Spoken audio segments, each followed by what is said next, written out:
You asked for it, and you got it. We got the wild card pick'em leagues. Had to start a new pick'em league in Patreon. So I see like 52 of you have joined. Congratulations to the winners of the regular pick'em league. We'll show you guys who the winners were. We'll pick for the games this weekend. Just don't forget, today's episode brought to you by DraftKings Sportsbook. Use code DNVR when you sign up over at DraftKings.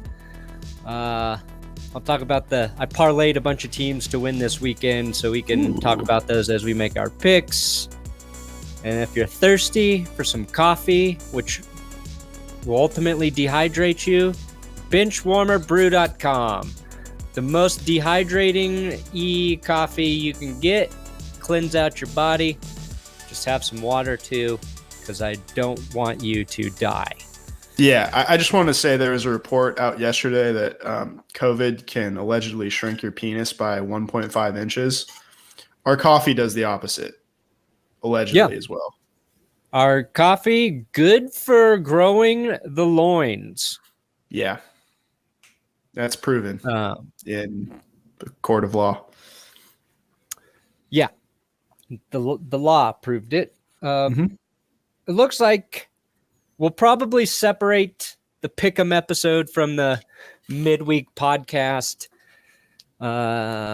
because it just seems like there's going to be a lot of Broncos news over the next few weeks, and we need to focus on that. So Thursday or Friday, we'll do the Pick'ems, and let's just jump in by bringing up the list of the winners. It was no surprise. Travis Moody finished on top with a 181-90 record. That's like a Hall of Fame head coach record. So great job, Travis, Dalton, and Kevin, the top three finishers. Kevin tied with Evan Howell there. If you guys want to message me on Patreon, I'll try to hook you up with some coffee or some Benchwarmer Brew t-shirt or That's Good Sports shirts. Coffee's the best if you want a prize. And if you want any other bullshit that I have that I can give to you for winning, just tell me what you want and I'll try to get it to you. Yeah, please ask for Brandon's personal items. Yeah. Not something that you could buy in the store because, that's available for anybody. If you win this contest, you should be asking for like used toiletries from Brandon himself. I'll send you old toothbrush or something. I'll just whatever's in my garbage, I'll send you. You can rifle through my garbage. Mm-hmm. Yeah, some places you can do that for free, but yeah. We finished 31, Will. So not a good. Winning record. Yep, 152, 119. We're kind of like a head coach who had a couple great seasons, bought himself some more time, and then we're like the Jeff Fishers. Yeah, I was just gonna say Jeff Fisher. And especially fitting because our last season, one of our worst. Our last week, one of our worst weeks. 60 points after a 130-point week. That's tough. Wow. What bad crap. Luck. What crap. Okay, so we're going to go into the postseason here because I had to start a new one. And luckily, I was able to figure out the results. I couldn't find it earlier, but now we got a fresh set. All right. I like the sound of that. Let me go see if I can look at the group real quick. Damn it. View group. There we go. Let's see here. It's a whole new slate, everybody, so you can see you're in here. Let's just hope you're not facing Travis. All right. Now we will do our picks, which is going to be so redundant for me, and I apologize. Will and I put up a prediction episode on That's Good Sports. Tom and I made our predictions on GPS this morning. I'll try to provide any additional info if I can. The challenge for you is to make sure that your picks are the same. across 3 different channels. That will not be hard. Oh, they're Shows if doing you really like, believe in these picks. Oh, some wow, they got prop some bets. bonuses. Okay, I that's like good. this. I like this a lot. More passing yards, Derek Carr or Joe Burrow. Which of these players will score the most touchdowns? Okay, so we got some fun things to talk about on the way here. Raiders, Bengals, Will. Let's start there. 16% taking the Raiders. It's kind of crazy to believe 84% of people are that high on the Cincinnati Bengals. Well-deserved, well-earned Cincinnati. But we did not see it coming. No, we did not see it coming. Maybe we should have. I think to start the season, we were way too low, obviously, on Jamar Chase. And he proved us wrong very quickly. Not to say that Penei Sewell isn't a good player, but he's kind of buried on the Detroit Lions. But that's been the big difference for the Bengals this year. That and obviously the health of Joe Burrow. One thing that I think is concerning, as good as their passing game is, Joe Burrow's gotten sacked like 51 times this year. And that is not counting or taking away week 18 where he didn't play. So this offensive line is a little porous. We saw how well the defensive line of the Raiders played against Justin Herbert and the Chargers, specifically Max Crosby. So that I think is the pathway to the Raiders winning. Do I think it happens? No, probably not. I think you can fall back a little bit on the last time these two teams played. It was very lopsided. That was in Las Vegas, of course. Joe Mixon went for 123 yards in that game. The Raiders' run defense has kind of bizarrely gotten a lot better since then. I'm not really sure what's clicked, but I don't know. We saw it firsthand. Javonte Williams and Melvin Gordon had like a combined 9 yards against their rush defense, and they were stout against Austin Eckler last week too, against the Chargers. I think it's going to be a high-scoring game, just like we have in the prediction episode. I think Derek Carr in his first ever playoff game, like, what do you have to lose? You're a wild card team. They're going to sling it up and down the field. Joe Burrow and the Bengals, that's just their offense. It's not we have nothing to lose thing. It's just that's how we score. So I like your prediction of 34-30. I think that's – and I really hope that's what we get because first game in the playoffs, Saturday afternoon. These are two inconsistent teams, wildly inconsistent, but a lot of fun to watch a lot of the time. And they usually combine for some close games, or they don't combine. They've played a lot of close games this season, each of these teams. Yeah.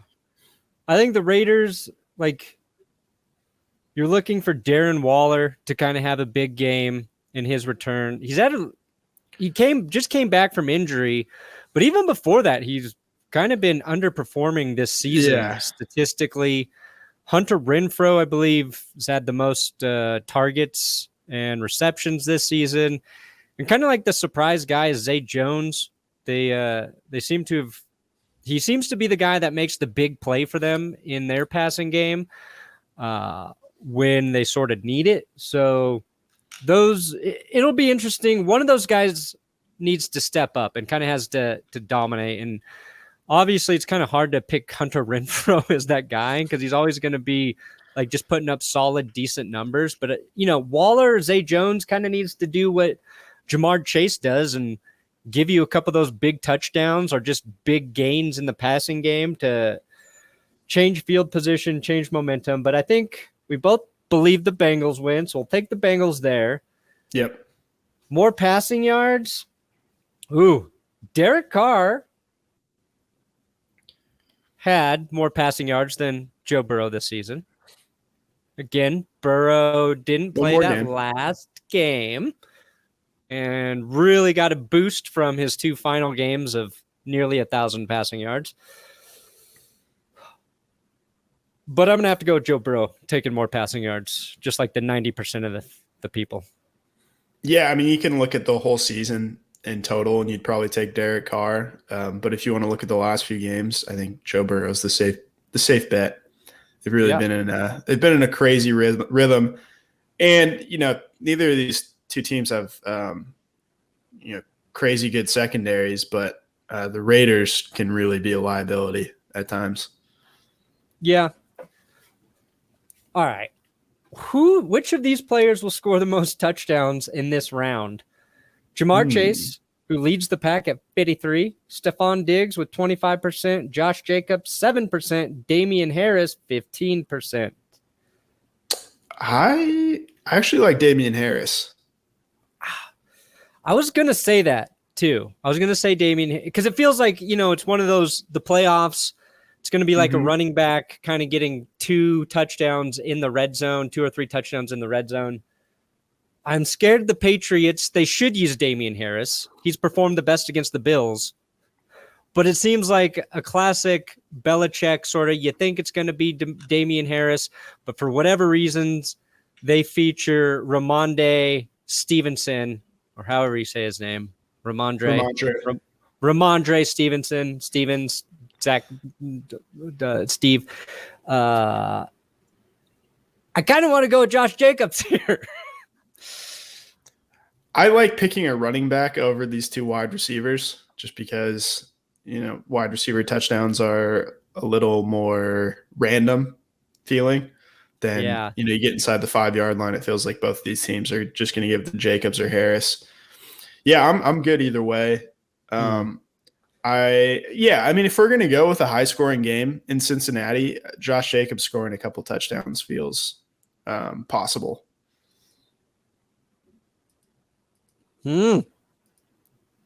Let's do Josh Jacobs. Let's play our wild card there. Okay, here we go. Pats, Bills. Damn, 74% of the people taking the Bills. It scares me a bit.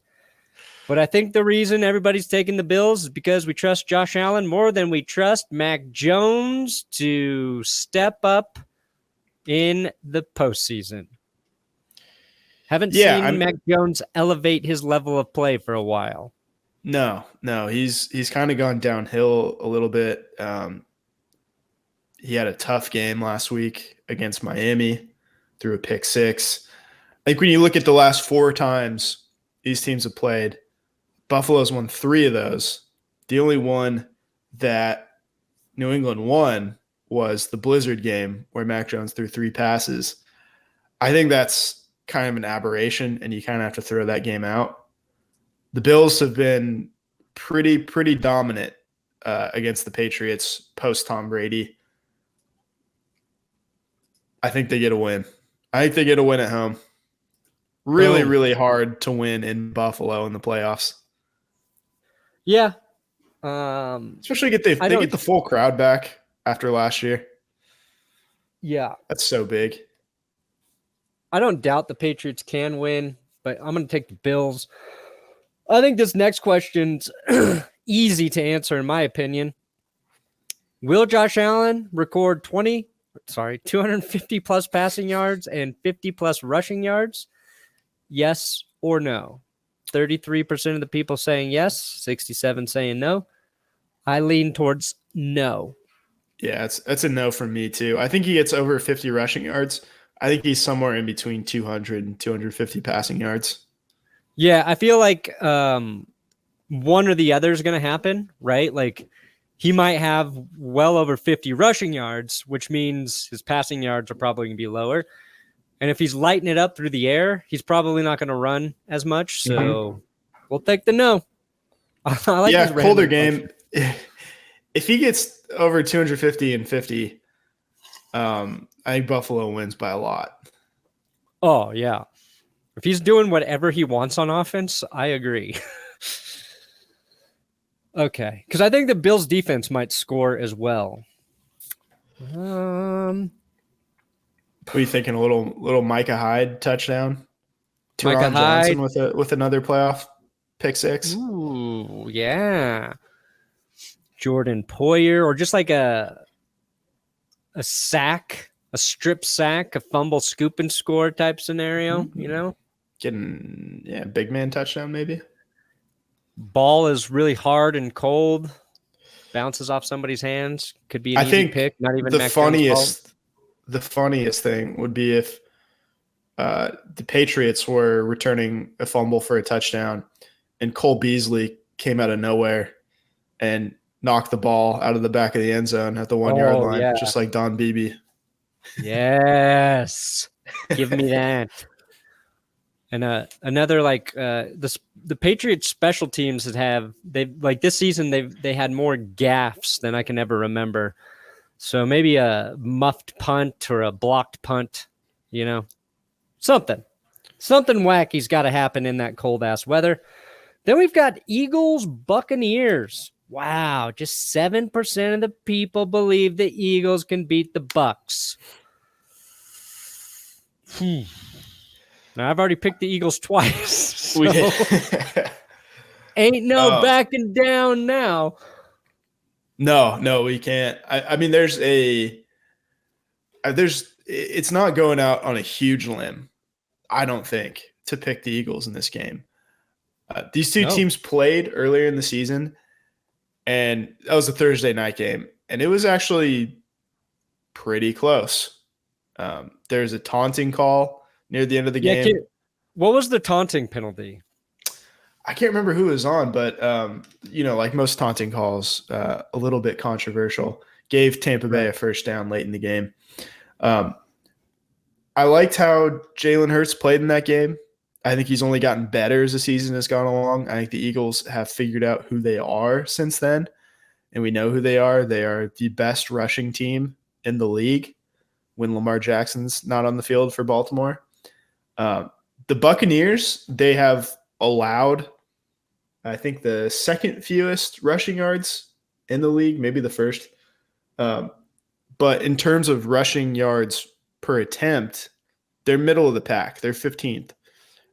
It just so happens that they have the lead a lot. So I think extremely, extremely important for the Eagles not to get behind by 2 scores early.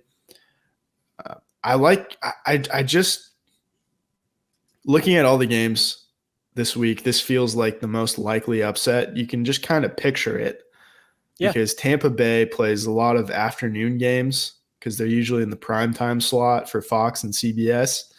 This is a morning game. This is 1 p.m. Local. So I don't know. I could see them being a little sleepy. I think the Eagles have a ton to play for. What's his name? Devin White he hasn't been playing very well without Levante David. We'll see if they get David back. But that's kind of a recipe for disaster to have inconsistent linebacker play with how tricky this Eagles run game is. Yeah, and the Bucs, like I talked about on GPS today, the Bucs have not been great on stopping the outside runs. So the middle locked up by Vita Vea. Outside of his zone, it's like 5.2 yards per carry, and the Eagles are going to do that. They can do it with their QB. They can do it with one of their stable of running backs, and I think attack those edges. If Levante David comes back and he's healthy, what he brings to the Tampa Bay linebacking position is a guy who can go sideline to sideline, him and Devin White both, which is why they were so good, at both covering pass and run when the Bucs made their Super Bowl run last year. So maybe he is the difference, and maybe it makes it tougher on Philly, but I think they can break open some runs and just keep the Bucs offense out of rhythm. So, and that taunting penalty was when they stopped Leonard Fournette on a 2-yard gain on first down after they scored 15 unanswered points. It was Gennard Avery got called for taunting. And it was really just stupid. Like, he just looked at him in his face, got called. So let's hope that doesn't happen again. I don't think they're going to be any taunting penalties, taunting in any big spots here in the playoffs. The NFL knows what's going to sabotage them in the playoffs. That's why we haven't had anybody put on the COVID list ahead of the wild card round. Knock on wood, because there's still about 27 hours until the Bengals and the Raiders kick off. But Yeah, I think the NFL has realized that, we overemphasized that early in the season. They've cooled off a little bit. Yeah, they That's better not. that was the difference in the game the first time they played. And, razor thin margins, especially in the playoffs. But Yeah. I think I think the Eagles match up well, and it's kind of being undersold how injured the Buccaneers are right now too. Yeah, but I mean they're getting guys back, so it's just like the question is how healthy are some of those guys, right? Like, Yeah, how healthy is Shaq Barrett going to be? How healthy is Leonard Fournette going to be? How healthy is Levante David going to be? you're not getting Antonio Brown or Chris Godwin back. That's true. That's big. True. Are you taking the over/under on 2.5 passing touchdowns by Tom Brady? I mean, it's hard to pick. It's hard to take the over and still pick the Eagles to win. So I'm going to say 2 passing touchdowns for Brady. Yeah, that's what I think too. So, and then which of these players will record the most receiving yards in the first round? Ooh, great question. Mike Evans, CeeDee Lamb, Devontae Smith, Deebo Samuel. I don't think it's Deebo. I was just going to say, like, I want to pick Deebo, but I feel like his receiving yards might be negated by a bunch of his rushing yards. Yeah. I would take him for total yards. I kind of want to go CeeDee here. I feel like CeeDee Lamb has the most favorable matchup in terms of the 49ers secondary. Mike Evans wouldn't surprise me. He's going to get more targets probably. I could see Evans having both of Brady's touchdowns, but I don't think he's beating any of these guys for yardage. I think CeeDee Lamb's a good pick. All right, we'll take 49ers secondary. Not incredibly strong. I think that's why we both think Cowboys 49ers is going to be higher scoring. Higher scoring. Speaking of scoring, why don't you score with DraftKings Sportsbook, America's top-rated sportsbook app? Let me tell you, you just download that DraftKings Sportsbook app right now. Do it. Because code DNVR, DraftKings is going to give all new customers 56-1 odds on any wild card team to win their game. Bet $5 and win $280 in free bets if your team is victorious. And right now, DraftKings is hammering the over. I did this promotion. I went in and I did it. I hammered the over because for every 5,000 bettors who take the over for Saturday's game between the Bills and the Patriots, the point total will be lowered by 0.5 point. Ooh. So the lower that goes, the more likely you are to win. I took that. So hammer the over, hit 0 every time DraftKings has hammer the over, has hit 0 every time DraftKings has run it. So bettors won when the first points were scored. I also did a parlay of teams to win. I need the Bengals to win. I need the Bills to win. I need the Eagles to win, so I put my money where my mouth is. I need the 49ers to win, and I need the Chiefs to win. So if you want to stack some games like that, I did all money line bets on those. Anyway, you download the DraftKings Sportsbook app now. Use code DNVR and get 56-1 odds on any NFL team. Bet just $5 and win $280 in free bets if your team wins. That's promo code DNVR this wildcard weekend at DraftKings Sportsbook, an official sports betting partner of the NFL. You gotta be 21 or older. Colorado only. New customers only. Restrictions apply. See DraftKings.com/sportsbook for details. Gambling problem? Call 1-800-522-4700. All right, Will. What information did you find on the internet when I was doing the DraftKings spot? What do you look at when I'm reading those? I like to see if there's any breaking news. Oh. Yeah. We had the first team All-Pro offense announced, and there's not a lot of surprises there.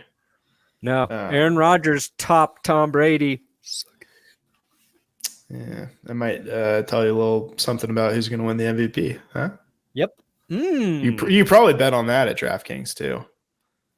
I You're not going to get very appreciate good that. odds for Aaron Rodgers, but I Not right wouldn't take now. Jonathan No. Taylor at this point either. Yeah. So yeah, the Cowboys are 3.5-point favorites, which at home as a Basically division half winner point.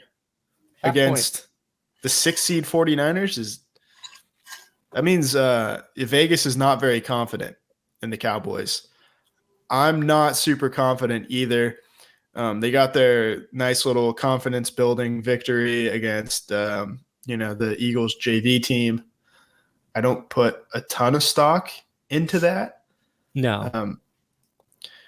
The 49ers, like you take away that Titans game, and they've been playing really, really well over the back half of the season. They're just so creative in their run game. And you can't see a situation where either George Kittle or Deebo Samuel doesn't have a big game and the 49ers not winning. I think it's probably Deebo in this one. You have to get ahead early because you don't want to be in a situation where Micah Parsons can start rushing Jimmy Garoppolo. You don't want to get into a situation where Jimmy Garoppolo throws 30 plus times a game. I think the 49ers know what wins them games in the playoffs. You can go back to 2019, and it's Jimmy Garoppolo throwing fewer than 20 passes. And you don't like. There's no situation too where 15 of those attempts shouldn't be targeting Kittle or Deebo Samuel. So I think the game plan is extremely, extremely simple for the 49ers. The Cowboys, just try to target that 49ers secondary, which is they've gotten a little bit better. They're nice and opportunistic against the Rams last week. But you also have to trust your offensive line. I think Nick Bosa versus Lael Collins is one of the biggest matchups in this game too. Yeah, and I also think we haven't talked about Elijah Mitchell either for San Francisco. Mm-hmm. I think there's going to be like a surprise guy that has a huge game. It's him running the football just straight up with the rock. So we're going to take the Niners in the upset to stick with what we predicted. Question here from the Pick'ems. 49ers at Cowboys. Will the game be tied at any point in the fourth quarter? Oh, interesting. I think yes. I'll take the yes there. Yeah, I mean, we have a 30-27 game predicted in the video. So I think a good chance that that score gets knotted up in the last 15. It feels like one team is going to go down early, and there'll be like a run by the other team in the middle of the game.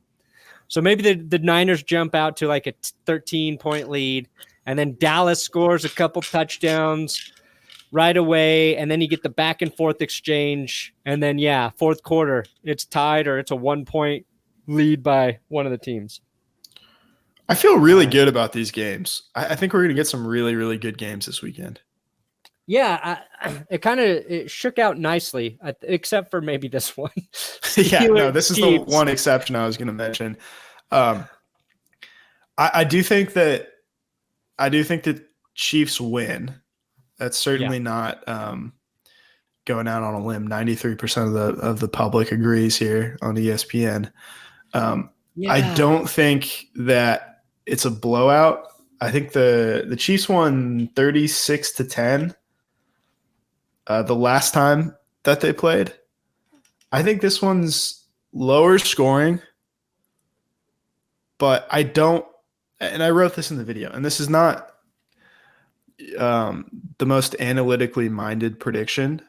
I just can't see Ben getting blown out in his last game.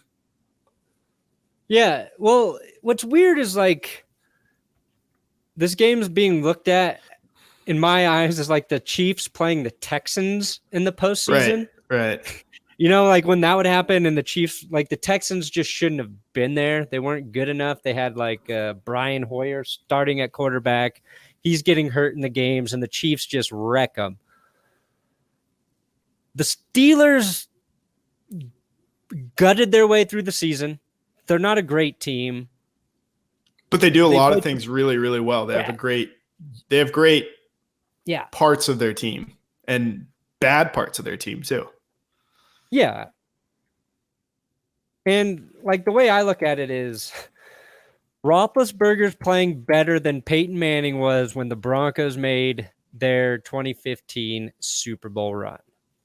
So it's hard to envision them going to the Super Bowl, but it's not the most unlikely scenario. And really, like the Steelers, they started out the season going 0-3, right? They lose to the Raiders, they lose to the Bengals, they lose to the Packers. It's kind of a tough open to the season. Then they beat the Broncos, beat the Seahawks, beat the Browns, beat the Bears, tie the Lions, Chargers, whoop them, Bengals, whoop them, beat the Ravens. Then they lose to the Vikings. So that's like, you're worried the Steelers are going to just play like they did against Minnesota. Really, really bad. But they did score, late in that game. Beat the Titans. And lose 2 and then beat the Ravens to get in. So it's not like they've got incredibly impressive wins. But they're a well-coached team. There's enough pieces there. They get Juju back. I don't know. I'm trying to think of ways they could upset KC, and it could easily happen. I mean, the last time they played, it was a blowout. But I feel like it's assuming more that you're going to get a blowout again than to believe that Mike Tomlin's going to learn something from that first loss. Yeah. The Steelers have more to learn from that loss than the Chiefs do from a victory. That's true. This is like a gut feel game. I feel like something close is. I want to pick the Steelers. That's not the right call. No. But let's stick with a like 4-point Chiefs win. Yeah. Big Ben falls just short on a last second drive. Ooh, there you go. His last throw is a pick. I think that would be fitting. I feel like Ben going down swinging is that feels right. Here we go. Who will have more receptions, Deontay Johnson or Travis Kelce? Kelce. You think? I think so. Let's look at Deontay Johnson's stats. 7 receptions, 8 receptions, 6, 5, 5, 8, 9, 7, 7, 5, 6, 9, 2. 9, 9. You do get Juju Smith-Schuster coming back, though, like you said. Most likely coming back. So I think he might take a few targets. Travis Kelce, 4, 5, 10, 3, 3, 5, 8. I think it should be closer than 79% taking Kelce. I'll go with Kelce, but I think it's Johnson in my heart. Which of these players will record the most passing touchdowns this round? Mahomes, Stafford, Roethlisberger, Murray. Look at Roethlisberger, 1%. Kyler Murray, just 5%. So you're looking at Stafford and Mahomes as the 2 leaders there for touchdown passes. I like Stafford. I do too. All right. We're going to take Matty Stafford there. We've got the Rams scoring 35. We've got a lot of close, high-scoring games this week. Feels like maybe a bit of wishful thinking, but it's not inconceivable. Yeah. The Cardinals, to me, are like the Steelers in that they're a little bit unpredictable.